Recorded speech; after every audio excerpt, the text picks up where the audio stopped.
नमस्कार दोस्तों, मेरे इस कहानी चैनल पर आपका बहुत बहुत स्वागत है। गांव के लोग लोरी की आवाज़ सुनकर डरे हुए हैं और जबरदस्ती अपने बच्चों को सुलाने की कोशिश कर रहे हैं। बच्चे के पैरों के निशान जिस भी घर के सामने से गुजरते, उस घर का दरवाजा अपने आप खुल जाता है।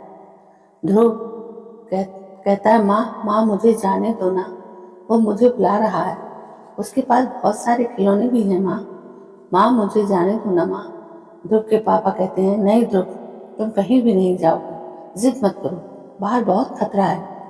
ध्रुव की माँ कहती, देखो तुम्हारी बहन भी तो चुपचाप से हमारे साथ बैठी हुई है। इतना कहकर जब ध्रुव की माँ ने अपनी बेटी रिया की ओर नजर दौड़ाई तो वहां पर कोई नहीं था, जिसे देखकर ध्रुव के माँ पापा एकदम चौंक गए। उनकी आंखें फटी की फटी रह गई। पापा, रिया कहाँ गई? अभी तो यहीं थी। माँ कहती हैं, मुझे नहीं पता, मुझे मेरी बेटी वापस चाहिए। रिया, रिया कहाँ हो तुम? रिया को आवाज लगाते हुए माँ पापा और ध्रुव सब दरवाजे पर आकर खड़े हो गए। उन्होंने जब आसपास नजर घुमाई तो देखा कि गांव के 4 बच्चे एक लाइन में एक छोटे बच्चे के पीछे चल रहे हैं और सब के सब वही लोरी गा रहे हैं। माँ जब अपनी बेटी रिया को मौत के मुंह में जाते हुए देखती है तो फूट फूट कर रोते हुए बिखर जाती है और पापा भी अपनी बेटी रिया को हमेशा के लिए जाते हुए देख दुख के मारे टूट जाते हैं। पर ध्रुव को अभी कुछ समझ में नहीं आया था। ध्रुव कहता है, पापा रिया कहाँ चली गई? पापा कहते हैं, बेटा रिया हमें छोड़कर हमेशा हमेशा के लिए चली गई है, वो वापस नहीं आने वाली। ध्रुव कहता है, पर पापा वो अपने दोस्तों के साथ जंगल ही तो गई है ना, चलो ना पापा उसे लेकर आते हैं। वो मेरी छोटी बहन है, हम उसे ऐसे खूंखार जंगल में अकेला नहीं छोड़ सकते हैं। तभी गांव का मुखिया ध्रुव के पास आता है। मुखिया कहता है, अरे बेटा ध्रुव, तुम तो बहुत समझदार हो और अच्छे बच्चे हो ना, तो फिर जिद क्यों करते हो? अपने माता पिता की बात मान लो।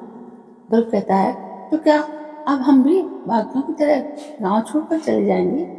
माँ कहती हैं, ध्रुव, मुखिया जी बिल्कुल सही कह रहे हैं, हम ये गांव छोड़कर जाने वाले हैं और अब मैं तुम्हारी एक नहीं सुनूंगी। सबके मना करने पर ध्रुव गुस्सा हो गया और अपनी बहन की फोटो पर से हार उतार कर फेंक फोटो को लेकर घर के अंदर चला गया। ध्रुव का ये गुस्सा देख मुखिया उसे समझाने के लिए घर के अंदर चला आया। मुखिया, अरे बेटा, तुम जिद क्यों करते हो? शायद तुम्हें इस बात का अंदाजा नहीं है, लेकिन अगर तुम इस गांव को छोड़कर चले जाओगे सिर्फ तभी तुम सुरक्षित रहोगे, वरना वो बच्चा तुम्हें भी तुम्हारे माता पिता से अलग कर देगा। ध्रुव कहता कि वो बच्चा है कौन और ऐसा क्यों कर रहा है? उसकी लोरी में कि गांव के सारे बच्चे उसकी तरफ खींचे चले जाते हैं, ऐसा क्या है उस बच्चे की आवाज? मुखिया, ध्रुव वो कोई और नहीं बल्कि मेरा बेटा विजय है, जो कि आज से 12 साल पहले मर गया था। ये कहते हुए मुखिया 12 साल पहले फिर उस काली रात को जीने लगा। 12 साल पहले की काली रात मुखिया की पत्नी और मैं हीम क्लीम चामुंडाई बच्चे, माँ मुझे अमर बना दे। माँ मेरी आहुति स्वीकार कर। आज ही मेरा बेटा तेरी भूख मिटाने के लिए अपनी जान की कुर्बानी दे रहा है। माँ मेरी आहुति स्वीकार कर माँ। मुखिया कहता है, अरे कैसी माँ है तू, जो अपने ही बेटे की बलि चढ़ाने पर तुली है? तू माँ नहीं बल्कि एक डायन है, डायन जिसे सिर्फ बलि देना आता है। तुझमें ममता और प्यार का एक कण भी नहीं, तू माँ कहलाने के लायक ही नहीं। प्रिया, मुखिया की पत्नी, तुमने बिल्कुल सही कहा, मैं माँ नहीं डायन हूँ, डायन, जो अपने जन्मे बच्चे की कुर्बानी देकर अमर हो जाऊंगी। इसे रोकने वाला कोई नहीं होगा। मुखिया कहता है, मत कर प्रिया, तेरी गोद में जो बच्चा है वो सिर्फ तेरा नहीं है, मेरा भी है। मैं तेरे आगे हाथ जोड़ती, मेरे बेटे विजय को छोड़ दे। मुखिया को अभी बोल ही रहा था कि तभी आसमान में जोर से बिजली चमकी और अगले ही पल तेज बारिश होने लगी। बारिश की बूंदों से हवन की अग्नि और तेज हो गई। मुखिया की पत्नी लोरी गाते हुए कहती, तू मेरा राज दुलारा, तू मेरी आंखों का तारा, तुझे मैंने पाला, तुझे मैंने पोसा और तुझे मैंने मारा। इतना कहकर प्रिया ने एक झटके से खंजर से विजय का सर धड़ से अलग कर दिया और विजय का सर सीधे आग में जा गिरा। कुछ देर बाद आग से विजय की आत्मा निकली और अपनी माँ के अंदर समाने ही वाली थी कि मुखिया ने उसी खंजर से अपनी पत्नी प्रिया का सर काट डाला और उसका सर भी उसी अग्नि में जलकर राख हो गया। ध्रुव कहता, तो क्या आपने अपनी पत्नी को मार डाला? मुखिया कहते, हाँ, मैंने अपनी पत्नी को मार डाला। वैसे भी वो मेरी पत्नी नहीं, एक डायन बन चुकी थी, जिससे बस उसकी शक्तियाँ का मिलना ही बाकी था। ध्रुव कहता है, तो फिर आपके बेटे विजय का क्या हुआ?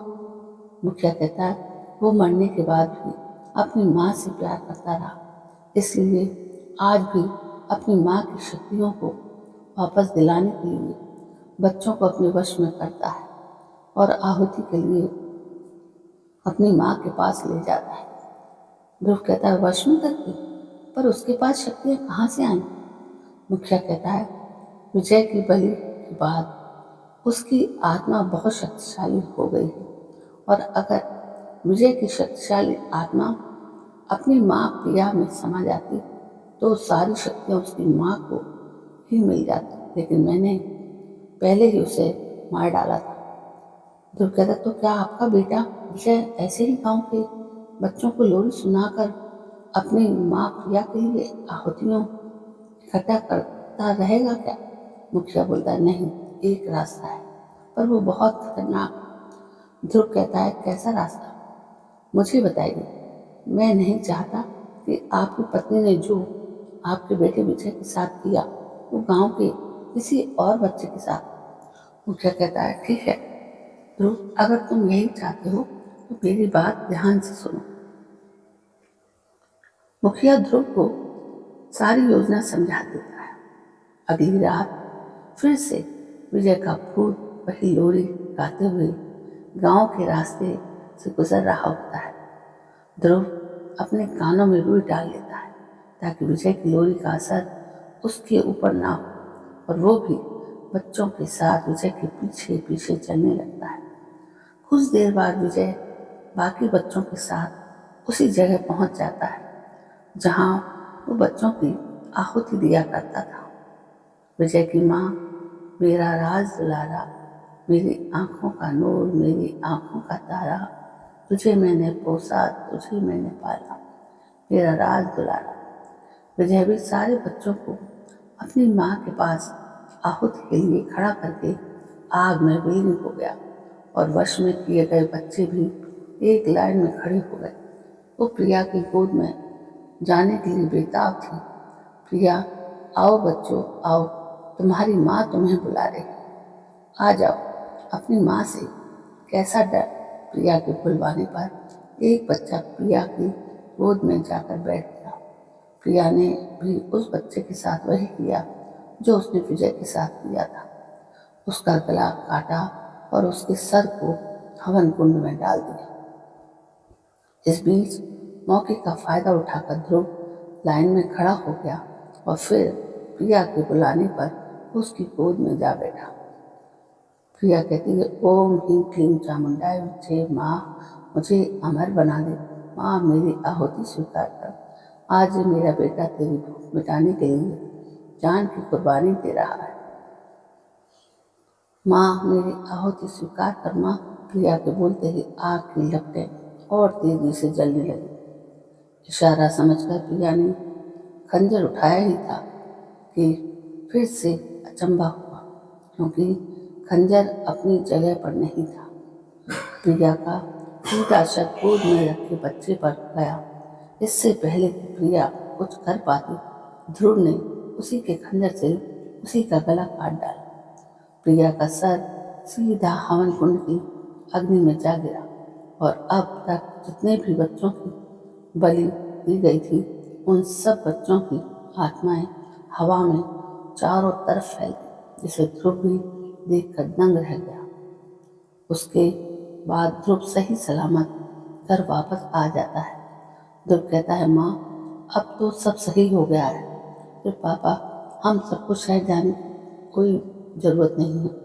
माँ बोलती है, बेटा तुम्हारा एडमिशन शहर के स्कूल में हो गया है, इसलिए अब हम सब ये शहर छोड़कर जा रहे हैं। चल अब जल्दी से सो जा और तैयार हो जा, जल्दी से जा और तैयार हो जा। इतना कहकर माँ आईने के सामने से चली जाती। कुछ देर बाद ध्रुव उसी आईने के सामने आकर खड़ा हो जाता है और चिल्ला चिल्ला कर कहने लगता है। ध्रुव कहता है, माई रे माई मैं तेरा राज दुलारा, तुझे मैंने पाला तुझे मैंने पोसा, माई रे माई मैं तेरा राज दुलारा। ये हॉरर स्टोरी आपको कैसी लगी नीचे कमेंट में हमें ज़रूर बताएं। ऐसी और भी डरावनी कहानियाँ पढ़ने के लिए हमारे चैनल को सब्सक्राइब करें, जिसका नाम है हमारी कहानी। दोस्तों, कहानी को ज़्यादा से ज़्यादा शेयर करें और कमेंट करें। कल मैं फिर हाजिर होती हूँ एक नई कहानी को लेकर, एक नए जोश के साथ। तब तक के लिए जय हिंद, वंदे मातरम।